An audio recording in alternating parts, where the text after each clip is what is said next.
Good morning, everybody. It's a pleasure to be here with you this morning. GDP is slowing all over the world, everywhere.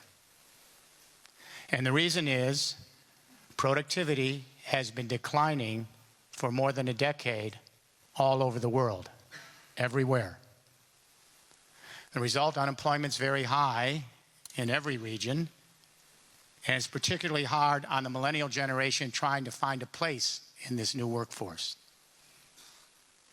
Our economists project 20 more years of low productivity, slow growth. And let's do the math. After two industrial revolutions in the 19th, 20th century, arguably we can say that half the human race is far better off today than our ancestors were before the industrial experiment, granted?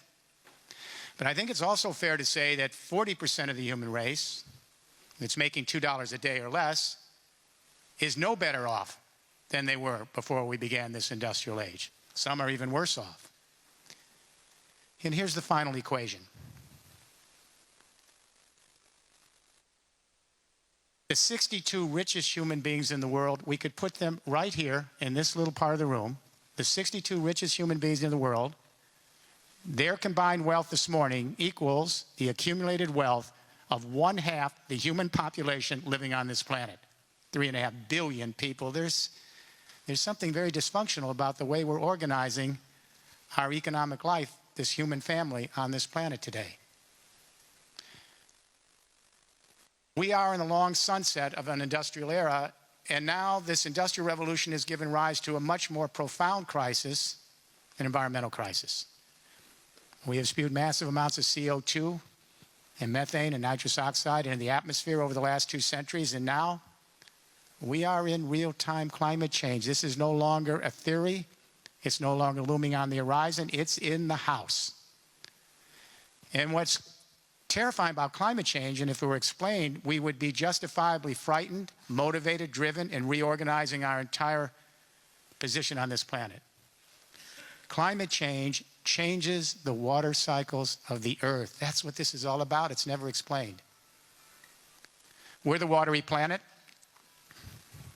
Our ecosystems have developed over millions of years based on the cloud covers and the water regimes that cycle the earth. Here's the rub. For every 1 degree that the temperature goes up on this planet because of industrial-induced global warming emissions, for every 1 degree that temperature goes up, the atmosphere is sucking up 7% more precipitation from the ground. The heat is forcing that precipitation into the clouds. We're getting more concentrated precipitation, more dramatic extreme water events, and they're unpredictable when they come.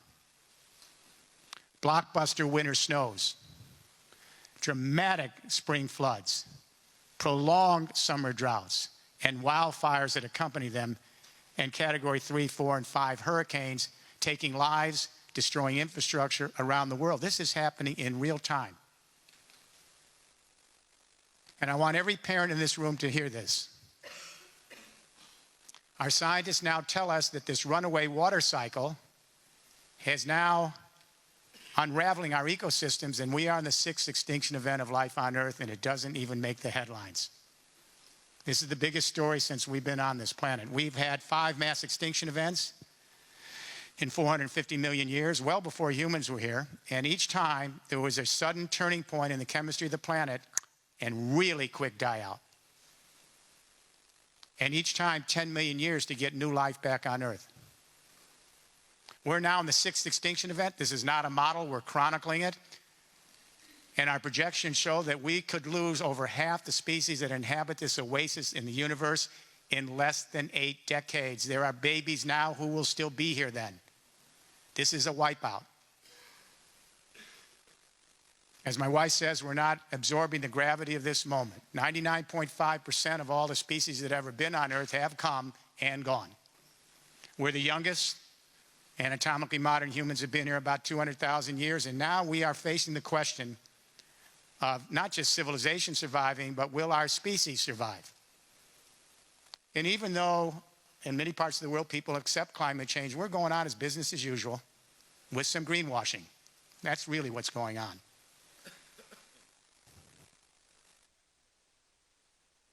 So now we have an economic crisis that's structural long-term. It's given rise to real-time climate change, which is jeopardizing our ability to survive on this earth. What do? We need a new economic vision for the world, and it better be compelling. We need a game plan to deploy that vision, and it better be operable quick in the developing world and the industrial world. We have to be off fossil-based fuels in less than 4 decades, everywhere, if we have any chance of avoiding the worst of the abyss, because we're now here. So we have to step back and ask this question. How do the great economic paradigm shifts in the world occur? If we know how they occur, we can get a roadmap and a compass here in the European Union and around the world that can navigate us into a new journey quickly. There have been at least 7 major economic paradigm shifts in human history, and what's interesting anthropologically is they actually share a common denominator. At a moment in time, 3 defining technologies emerge and converge to create what we call in engineering a general purpose technology platform, an infrastructure that really fundamentally changes the way we manage, power, and move economic activity. What are those 3 defining technologies? Number 1, new communication technologies to more efficiently manage the economic activity. Number 2, new sources of energy to more efficiently power the economic activity. Number 3, new modes of mobility to more efficiently move the economic activity. Obvious.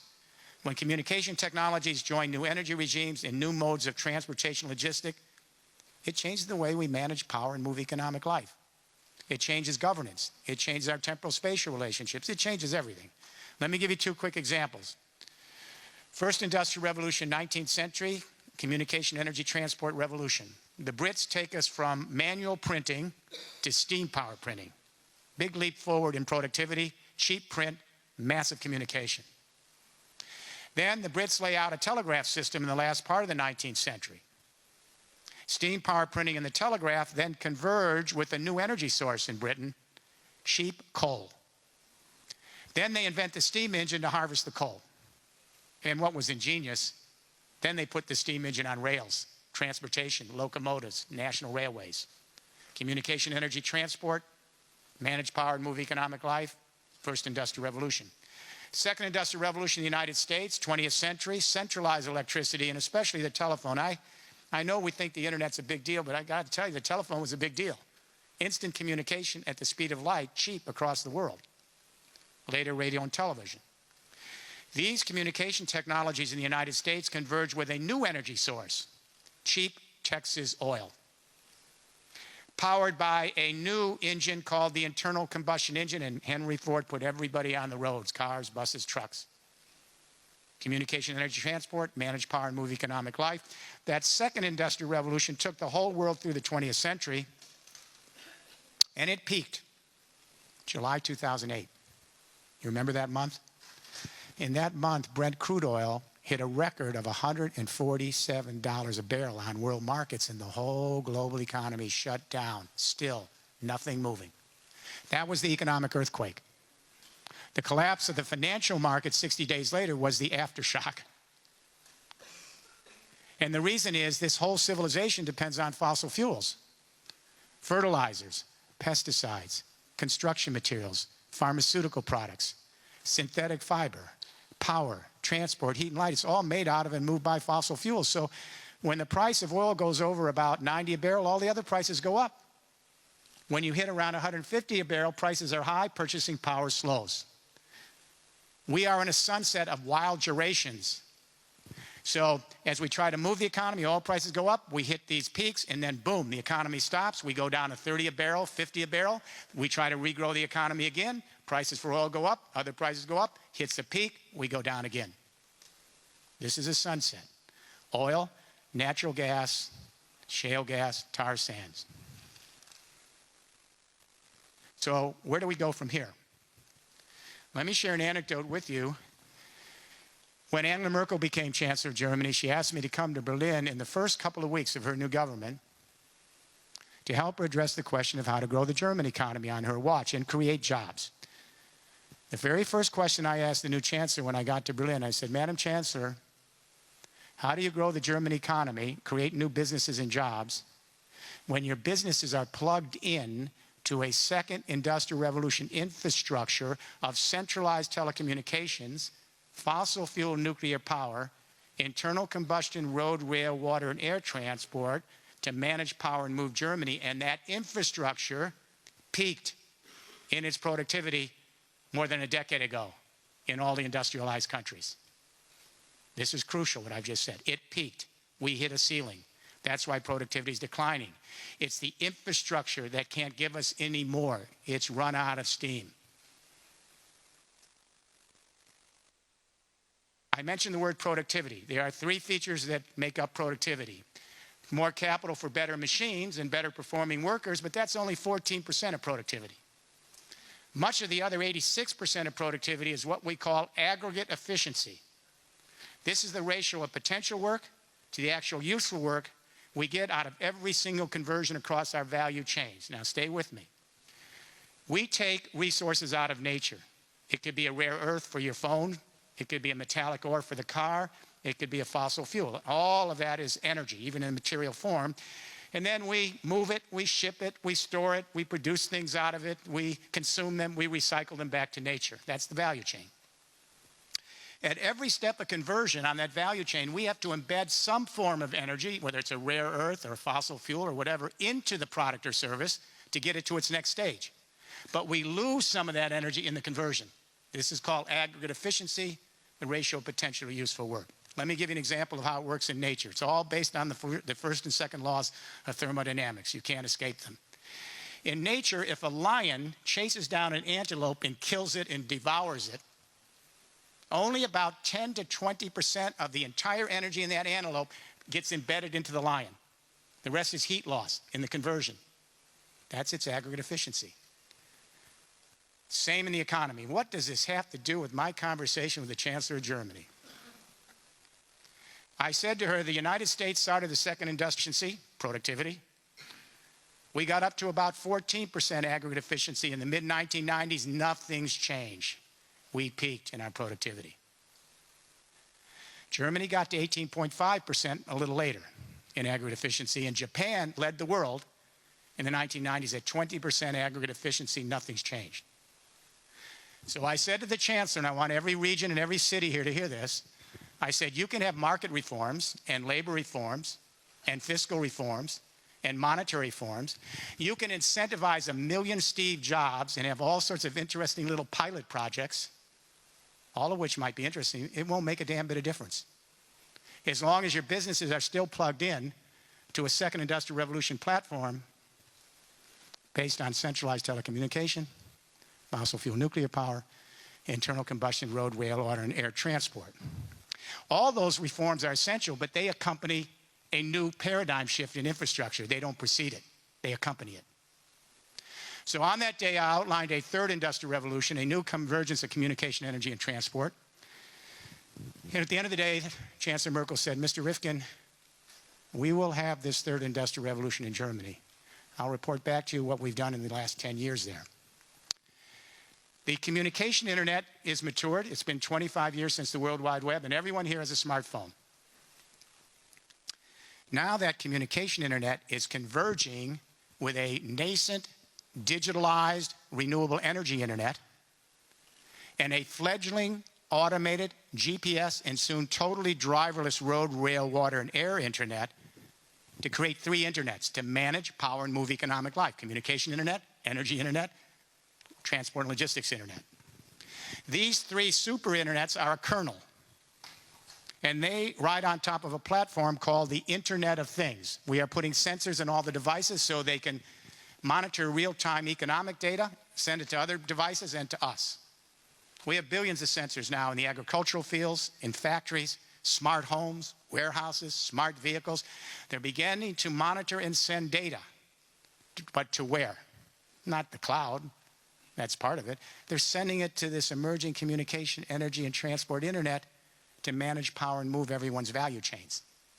By 2030, we'll have ubiquitous interconnectivity. We are creating a global external brain that's giving us planetary interconnectivity. Potentially a big leap forward for the human race, because now, with cheap technology, your smartphone, we can access this planetary brain, and we can begin to engage each other directly as a single human family, bypassing a lot of the middlemen and all those big, giant, integrated companies and enterprises that were the referees. This is the democratization and expansion of social entrepreneurialism across the world.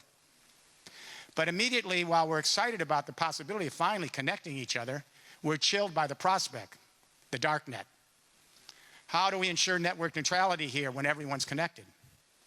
How do we make sure that governments don't purloin this planetary connectivity, this Internet of Things, for their own political purposes? Already happening. How do we make sure companies don't monopolize this third industrial revolution platform for commercial ends? How do we protect privacy when everyone's connected? How do we guarantee data security? How do we prevent cyber crime and cyber terrorism that could take down the system? These issues are heady. The dark net is as impressive as the bright net. We're going to spend 3 generations politically on engaging the dark net if we want to get to the promised land here. This is just as important as the bright net. But let's assume this morning we can deal with the dark net. Here's the advantage. Everyone here has a value chain, whether you're a homeowner, a cooperative, social housing, a small business, a large company, or government. As this emerges, and it's already starting, this Internet of Things, you can go up there and have a transparent picture of all the economic data flowing through the world. Even big companies didn't have that data. This evens the playing field so everyone can be a player in the economic system. Information that's almost free, you just need to power up and have a provider for your service for your phone, your cell phone. So let's say you're a small and medium-sized enterprise here in Slovakia. You can go up on this emerging Internet of Things now, and it's going to get more robust, and you can cut your big data on your value chain from all the other data going through the system. Just cut it out for almost no cost. Then you can mine your own big data on your value chain, and you can apply your own analytics, create your own algorithms and apps. So you can dramatically increase your aggregate efficiency at every step of conversion on your value chains to manage power and move your economic activity.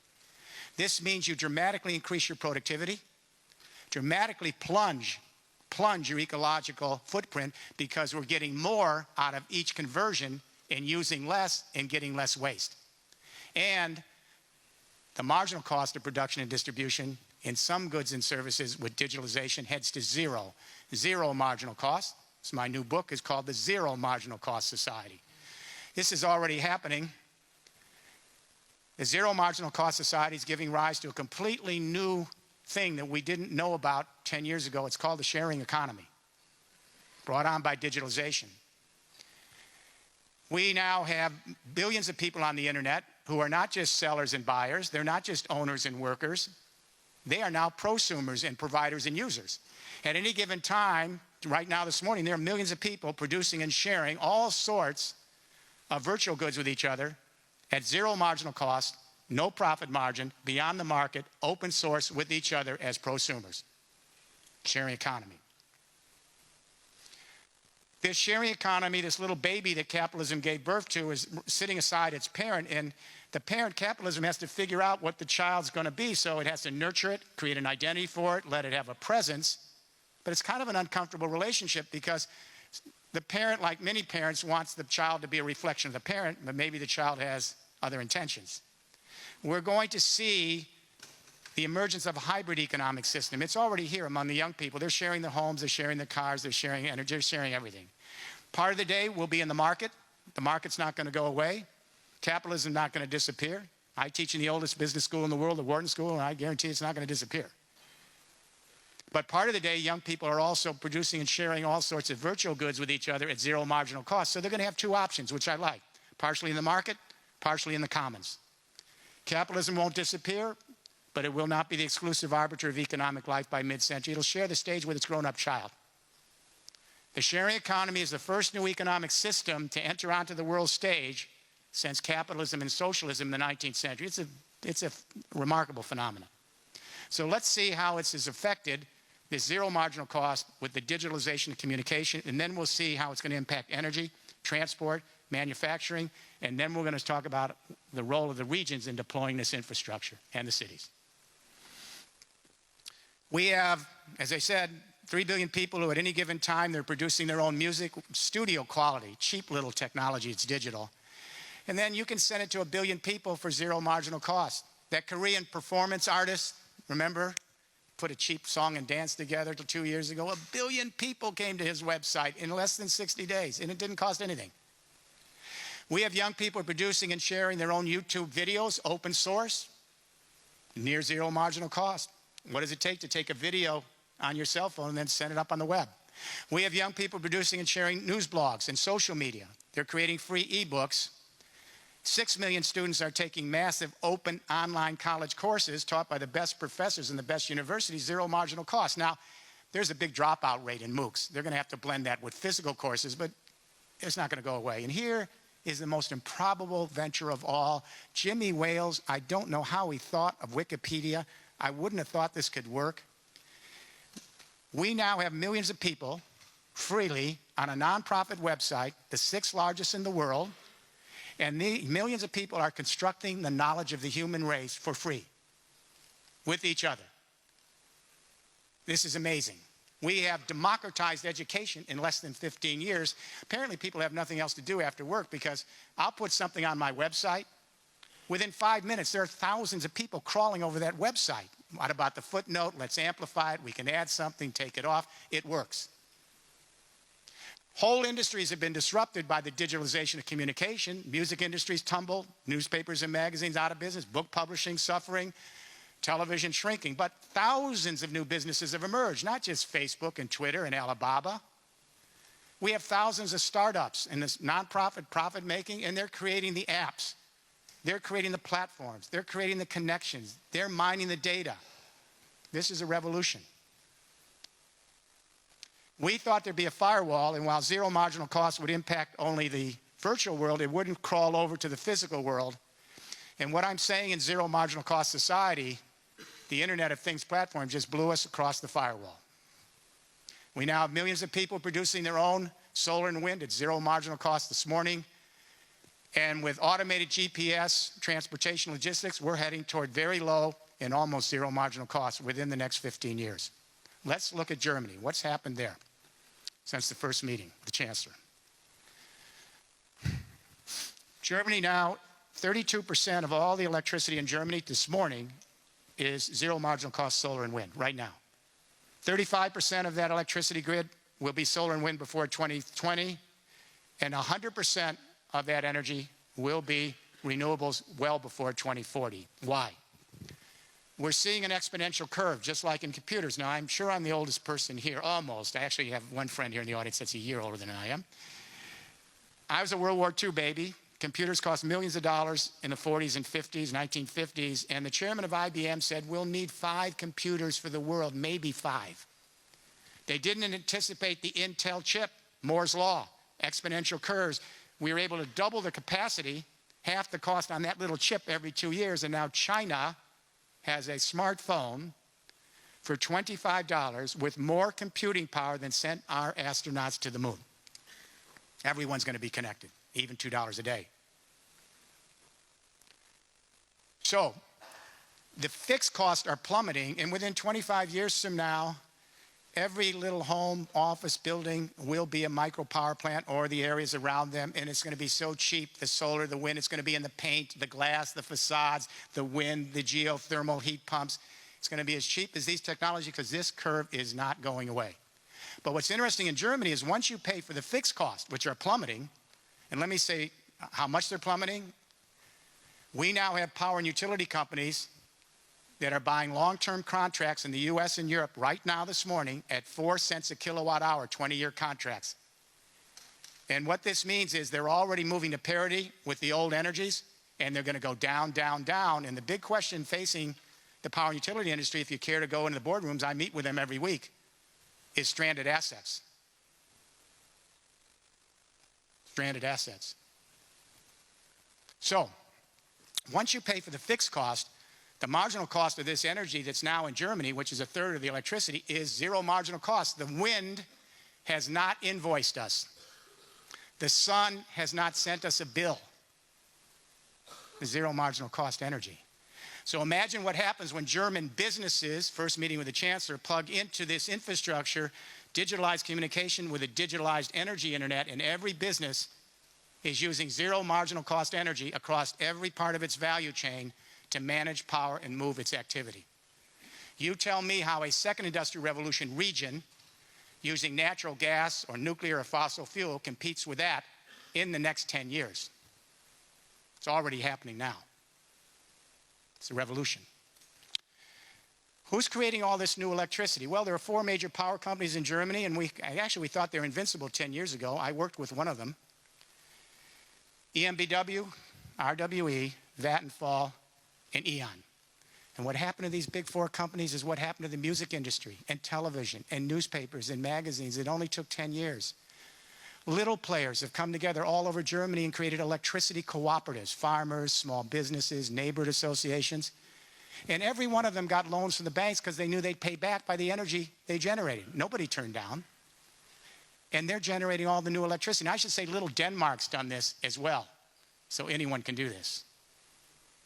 The big power companies are only producing 7% of the new energy. They can't scale it because you have to pick up this energy in small amounts everywhere. The sun is everywhere, the wind is everywhere, the geothermal heat's everywhere. You can't vertically scale it like centralized energy. You have to laterally scale it, which favors cooperatives, SMEs, neighborhood associations, regions, and communities. Does that mean that's the end of the power and utility companies? Not necessarily, but they have to change their business model. And so about 5 years ago, E.ON asked if I would debate their chairman, Mr. Tyson, in a neutral country, the Netherlands. We had a 3-hour debate, and I said, look, you're not leaving the second industrial revolution tomorrow morning. This is a 30 to 40-year transition. This isn't either or. It's how we get from A to B over 4 decades. So while you're still in the second industrial revolution, energies and power and transmission, you also have to spin another business with a third industrial revolution model. It's just good business. It's succession over 3 or 4 decades. But in the third industrial revolution, smart regions, smart cities, smart Europe, we make money, the power companies, by selling less electricity. Because everyone's going to be producing their own. It's power to the people. This is going to democratize energy like we democratized knowledge on the Wikipedia. We send the energy back, the electricity back to the grid. So what's the new role of the power and utility companies? They can help erect and manage the energy internet, along with ICT, electronics, and other companies. And the way they'll make money is by setting up contractual relationships with thousands of enterprises to help manage their energy flows on their value chains. And to the extent that they can help those thousands of enterprises manage their energy flows, use the analytics and big data, create algorithms and apps to allow those thousands of enterprises to increase their aggregate efficiency and productivity, reduce their ecological footprint and marginal cost, those thousands of enterprises will share some of the productivity gains back with the power company. We call it performance contracts. Chairman of E.ON 5 years ago said, He did it this year. He sold off into a separate company, the fossil fuel and nuclear. They're moving to the energy internet, managing energy services. In Haute-de-France, where you're going to hear more about this morning, we're involved there. ERDF has joined us there, RT, they're all there. They're not leaving nuclear, but they now see another business opportunity. This is a transition. It's not just Europe, China. When President Xi and Premier Li came into office, Premier Li, I had never met him. I was kind of shocked, actually. He put out his biography, and he had said he had read one of my books, The Third Industrial Revolution, up front, and he said, this is where we want to go for China. He instructed the central government, mindful that China lost out on the first industrial revolution, got in on the tail end of the second, and didn't want to be lost in the third. I've been shuttling back and forth with the Chinese leadership, but to show you how fast China moves. 11 weeks after my first visit, the chairman of the state electricity grid, the largest in the world, announced $82 billion starting this year to digitalize the entire electricity grid in China over the next 4 years, so millions of Chinese people can produce their own solar and wind with their own solar and wind technology and send it back to the grid. Watch Brussels, watch Beijing. Hopefully together. The coming together of the communication, energy, and transport internet on top of the Internet of Things platform then allows every business in your region to plug in with your 3D printing, your fabrication technology, your new life sciences. And if you plug into the new infrastructure, that's where you get the productivity gains. If you try to plug in these individual little products and services that you think are revolutionary, and you plug it into the old infrastructure of centralized communication, fossil fuel nuclear industry, and internal combustion transport, when you manage power and move that activity, you can't get any productivity out of the old platform, regardless of the new products and services you have. This is not rocket science. Now the question becomes, how does this get deployed? Europe is leading, and how does this get deployed? About 2 years ago, the Prime Minister Renzi took over the rotating council, as you are in Slovakia. He asked me to join him to issue a declaration for digital Europe, and I did. And then I developed a little memorandum for President Juncker, and the Juncker team had already been working independently on all this, so it wasn't as if this came from me. And they said, well, this is happening. And so the plan for the next stage of Europe, everyone's saying, with this crisis in Europe, this crisis going on now, what's the next stage of the journey? Let me be clear here. Europe's always had to have a new journey or it falls back. First the coal and steel community, then the Maastricht Treaty to create a political union, then the euro to create a monetary union, then the extension to 28 states to create a geographic union, then the 20-20-20 formula to create a sustainability space, and now digital Europe, smart regions, smart cities, connect across Europe, create an integrated platform to dramatically increase aggregate efficiency and productivity, reduce ecological footprint, reduce marginal cost, and be first class in show around the world for 1 billion people. 500 million in the partnership regions and 500 million in the EU. So, where do we get the money? Where's the money? I said we've got the money. The question is how we're spending it. For example, I'll give you an example here in the regions and cities, because it's all about investment. That's what this conference is about. In 2012, the European Union spent 741 billion equivalent US dollars on infrastructure. That's all public-private infrastructure across all the regions and cities. $741 billion. The problem's not the money. It's where it's going. So regions are applying and cities are applying for European funds or national funds, and they're investing it in a second industrial revolution infrastructure of centralized telecommunication, fossil fuel nuclear power, internal combustion transport, and the businesses are plugging into it, and there's no more productivity. That platform can't go above what Japan got, 20% aggregate efficiency. We're throwing it away. So I said if we simply reprioritize the funding, and we do need to fund the second industrial revolution infrastructure over the next 30 years because it's here, but if we put some of it in the third industrial revolution infrastructure so regions and cities can apply for EU funds or national funds and leverage it against private equity, we'll be there, the infrastructure build out. Be clear, what I'm talking about is the biggest infrastructure paradigm shift since we laid out the interstate highways, the electrification of everything, the introduction of internal combustion transport. This is of the same magnitude in terms of the numbers, the jobs, the businesses. So we reprioritized. A meeting was held last year in Berlin, hosted by Chancellor Merkel, President Juncker, and President Hoyer of the bank. We brought in the banking community. They asked me to lay out the same narrative I'm laying out here with the regions. And the reason is we've reprioritized investment monies, the EIB. If you're a region and you want those funds leveraged against private equity and national funds, the priorities are digitalized communication, digital energy, digital transport, digital education for the workforce, and digital healthcare.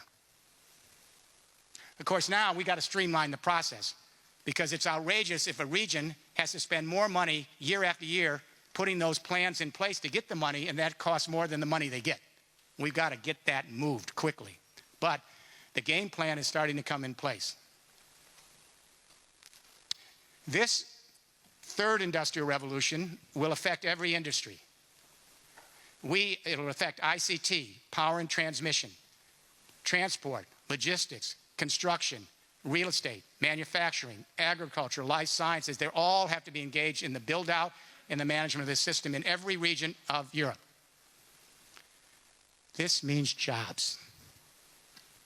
Who's going to lay out this infrastructure over 40 years? Robots aren't going to do any of this layout. It requires human labor, skilled, semi-skilled, professional. For example, we have to take the entire fossil fuel and nuclear energy infrastructure and convert it to renewables. But that means every building in Slovakia and every building in Europe has to be converted. Buildings are inefficient. We have to make them efficient by renovating them. But that's not the only thing we do with these buildings. You see, the buildings are the nodes for the Internet of Things platform. They're not just where you work or live. These buildings are the nodes for the platform. Every building has to be renovated to make it efficient. That's a lot of labor to put in the windows, the doors, the insulation. But then they become a big data center. They become a micro power plant to generate energy on or near in the neighborhood. They become a charging station for their electric vehicles and fuel cell vehicles. And all of those nodes, each of those buildings, home, office, and factory, they are internal to those buildings, full of Internet of Things devices to make the whole building smart, and buildings connect with buildings like Wi-Fi. The Internet of Things are the buildings as nodes connected laterally across regions, countries, and the entire continents. This is a massive build-out. And there's many ways to finance this beside the EU. That's just leveraging. We are now working on financing with public bonds, where you can issue a public bond in your region or your country, and that public bonds will be dedicated only to this infrastructure build-out, leveraged with EU funds and other funds. Private equity buys the bonds, the pension funds, the sovereign funds, all the funds. Those funds can only be used for ESCOs, energy service companies, to be able to begin to move this infrastructure, for example, across the buildings. So energy service companies, they get the bonds, they get the money, and then we can scale now real time. Nobody wants to do an ESCO when you're doing one building, but when a region builds out a plan, and the region and all the people in it say, yes, we'd like this whole social housing unit has said yes across this entire square mile. This entire industrial district says we're in. Then you can scale and come in, and you can retrofit the building, pay back by the energy savings, then put in the renewables, pay back by the energy savings, then put in the Internet of Things technology, pay back by the energy savings, put in the charging stations, pay back by the energy savings. It's all performance contracting. The owners of the real estate or the renters of social housing, it's a free ride. All they have to do is be inconvenienced, and then the real estate appreciates in value. In France, one study said that real estate, once you do this, appreciates 40%. You just have to have buy-in, which gets me to the regions. In the past, development has been top-down. National plans, top-down, lay it out. Because the infrastructures we laid out were centralized and vertically scaled, you needed top-down management, all right? The rub here is the third industrial revolution infrastructure is a completely different architecture. It's not centralized, it's distributed. It's not proprietary and closed, it's open. You can't get any value unless it's open source and transparent. It doesn't vertically scale, it laterally scales, like Wi-Fi. Think the internet, now the energy internet, now the transport internet, now the Internet of Things. Therefore, for the first time in EU history, the subsidiary principle becomes real. What made the EU so interesting politically was the insertion of a new idea in governance, the subsidiary principle, which says that all power must start at the local and regional level and then build out from there. You start at the local and regional level under the subsidiary principle, then you engage the nation state. They're crucial. They have to create codes, they have to create regulations, they have to create standards, and they have to be the facilitators.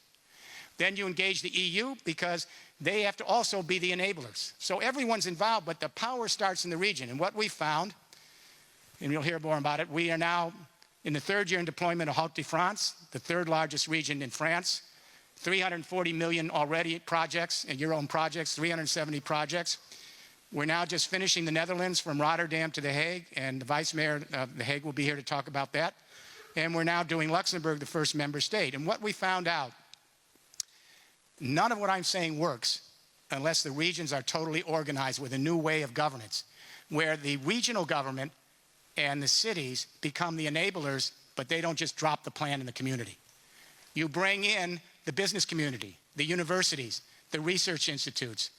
You bring in the schools, you bring in the neighborhood associations. In Haute France and now the Netherlands and Luxembourg, there are hundreds and hundreds of people on committees. We work with them, our team works with them, but we don't create the plan. We're there to help them, but they create their own plan, and then they sell it because everyone in the region's involved. No one's left out. It's their plan. This is a subsidiary principle. And when a whole region is motivated and driven, you can't stop it. And we say, come and visit the regions we're in, especially Haute France, which is in its third year, and just see it for yourself. This means the regions now have a new role to play in Europe and around the world, and the cities, the metropolitan areas and other areas in those regions. You're going to build this out. And you're going to engage your communities and cross-border this so that all of Europe becomes connected, and then the partnership regions. This is a big shift. The national governments have a big role. EU has a big role. The regions and the cities have a big role. So at the European level, you'll hear from Mr. Šefčovič in a few minutes, who's been given the task of not just the Energy Union, but now Smart Regions, Smart Cities Europe, and is also now co-chair of Global Sustainable Cities, and with a whole ministerial team that's there as an enabler to help with you. What's the problems? What's the challenges? How do we get the regulations changed? How do we make this move? Everyone's an enabler. Nobody's the ultimate decider on top. It's region to region. It's a revolution. Let me give you just one statistic. I don't have enough time. We are projecting what the economics of this in terms of employment.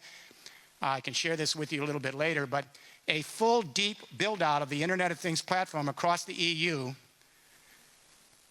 by 2050, the annual employment rate, net employment rate, will be,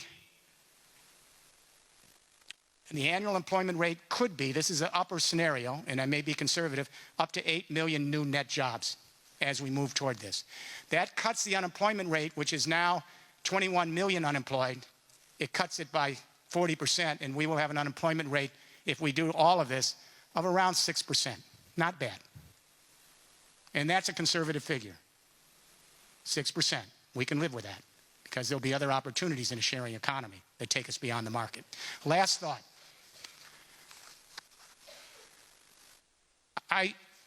This business plan, what we've said is when we meet with governments, we meet with industry, this is a common sense business plan. The technology's there. It needs scale up. What's happening in the regions, you're taking small pilots and they're not integrating into an infrastructure shift, so you're not seeing the employment, the new businesses.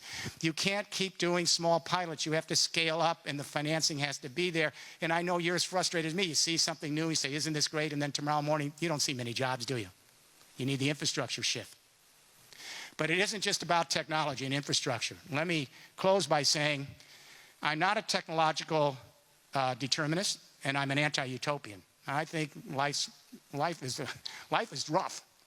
Whether you're a fox in the woods or a human being, it's tough being alive. It's precarious.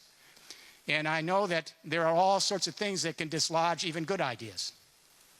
So even though we have the technology and the infrastructure, and we've said to governments, if you have plan B, step forward. Tell me what your plan is. And I hear silence everywhere among governments and business leaders. What is your plan? Staying in the second industrial revolution? Not competitive? And climate change. But there's something else that we need. We really need a change in consciousness. Because we have to do this within the next 3 generations. We can't make too many mistakes. Everybody has to be motivated in every region. We have to come together as a human family in region after region after region and collaborate.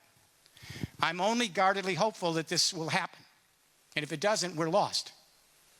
And the reason I'm guardedly hopeful is I'm seeing a fundamental shift in the way young people in the millennial generation think, because they're the first generation that grew up totally digital. And I'm seeing 3 basic changes in consciousness in this generation. They're still weak, but a change in the way the young people perceive freedom, power, and identity to community. Let's take freedom. The older generation here, we always believed freedom was the ability to be an autonomous agent, to be self-sufficient, to be independent, to not be beholden to others, and to be exclusive. Freedom is exclusivity, right? The right to be self-contained and independent and not be beholden. For a millennial generation, the idea of being an autonomous agent, an island to oneself, is death. Take away their smartphone, they can't even breathe. For them, freedom is the ability to flourish, and that depends on being involved in network after network after network, because as they give their talents to the networks they're in, the networks benefit, and every individual in the network, their social capital goes up. For them, freedom is not exclusivity, it's inclusivity. It's not ownership, it's access. It's the ability to be part of a larger community. And this is a vast extension of social entrepreneurialism. It's a change in the way we see freedom. Power. The older generation, we grew up believing power is always a pyramid, correct? From the 1 to the many, the 1% to the 99%, all through history it's a pyramid, but that's actually not true. For 94% of human history, we are foragers and hunters. There was no pyramid because there was no surplus, no property. People had to live in the commons. But what's interesting about today in terms of freedom is the young people have a different power. The young kids have a different notion of power. For them, power is being nestled in all these networks where they benefit each other, and their individual social capital really is improved by the network. So they have a completely different idea of power, not just freedom. And finally, and this is the game changer, we are just beginning to see, amongst all the problems going on in the world today, the problem is everything's coming together while everything falls apart. You follow me? Everything's coming together while everything falls apart. Because what's happening now is all the old forms of consciousness are threatened. We have people fighting tribal blood wars and religious wars and ideological wars, whereas the younger generation is all up on Facebook, 1 billion kids in the largest fictional family in history. They're Skyping in global classrooms. They're connecting as a human family. What we're beginning to see among the millennials is what I would call biosphere consciousness. Let me explain. I grew up in a geopolitical world post-Westphalia, the nation state. And in that world, we came to believe that each individual has a right to be a sovereign. It's an inalienable right. And by being a sovereign, we then compete with other sovereign individuals for scarce resources in the market. It's a zero-sum game. Our nation states are sovereign. They represent all the individual citizens who are sovereign, and they compete against other nation states for scarce resources in the marketplace and often in the battlefield. Zero-sum game. Can anyone here in this room tell me how we come together as a human family, collaboratively and collectively address climate change, region to region, think global, act local? Can anyone tell me how we do that with the worldview I just explained? Geopolitics. The millennials don't think that way. They're beginning to connect to the biosphere. That 19 kilometers from the stratosphere to the oceans where life and the chemicals of the planet create the biology of the earth. We've got 14-year-old kids coming home, and they're saying to their parents, why is Dad using so much water while he shaves? These are the biosphere police. They're saying, why is the TV on? We haven't been in that room for 3 days. And the biosphere police. Why 2 cars? How about car sharing one? And what I particularly like is we have young people coming home, and they're asking, where'd the hamburger come from on the plate? Let me explain. The number 1 cause of global warming emissions is buildings, but we're going to transform every building into a node that's off the old fuels. The number 3 cause of global warming is transport, but we're going to shift that. So all the vehicles are electric, they're fuel cell, they're 3D printed with recycled material. We already have a car out, and they're running driverless. But the number 2 cause of climate change that no one talks about is beef production and consumption. Massive methane and nitrous oxide. Number 2, no one even wants to talk about it. We won't want to change our dietary habits slightly. This shows we're not there yet. So we got kids coming home and saying to their parents, where'd this beef come from? Did it come from a rainforest? Did they have to destroy the trees for 3 inches of soil for that to graze that cow? The kids understand when the trees are destroyed, all the rare animal life that only lives in that little tree canopy extinct. No trees, they can't absorb CO2 from industrial emissions. That means some farmer can't feed their child because they're getting runaway floods in the spring, summer droughts, and wildfires in late summer because of the piece of beef on the table. The children are learning ecological footprint. They're learning that everything we do intimately affects some other human, some other creature, the ecosystems of this planet, the biosphere. They're beginning to realize that our well-being individually and collectively depends on the well-being of all the other species and all of the interactions that maintain this indivisible community we live in. This is biosphere consciousness. The mission of the regions is not just to lay out the technology and the infrastructure. That is going to be your mission around the world, the regions and cities. But we also have to work with each other on how we begin to establish a new frame of reference to empathize with the entire life on this planet, not just a selected few. So we can begin to bring the human family together, recognize our fellow creatures as part of this biology, of this community we live in, and recognize the earth is our indivisible community. If we don't do that, we won't get there. So last thought. What I've outlined is a tough challenge. I wouldn't bet on it. But on the other hand, as I've seen this emerge, and you'll have a panel later in these 3 places we're in now, I'm just shocked at the drive and motivation when people are told it's up to you. Seeing thousands and thousands of people committed across business and industry and universities and civil society, and actually doing the hard work of laying out platforms, laying out proposals, and then getting the job done year after year. This can be done in every region. And now, since everyone's looking at the European Union to be the flagship for this new era in history, I don't want to scare you. It's all going to come down to the regions. I really mean this. And the cities, the covenant cities and the regions. So together, if you begin to customize to your region this plan, start cross-bordering, bring in all your regions and communities, this is the new Europe. This is the Europe where everyone in a local region or community feels, yes, I'm part of the EU. I understand it now because I'm getting the benefits. I'm part of it. I'm a participant. It's my Europe. I am the infrastructure. Every human being can say, I am the infrastructure in my node, my building, my school, my business. When everyone believes, and they are, the node of the infrastructure, you won't see this extreme political revolt. You won't see people alienated because everyone's working together to take Europe to the next stage of the European dream. A journey that can help us replenish the planet, reduce our ecological footprint, give our young people a future that they can depend on, create a more sustainable and humane and democratic economic way of living, make the world a better place. We can do better. Thank you.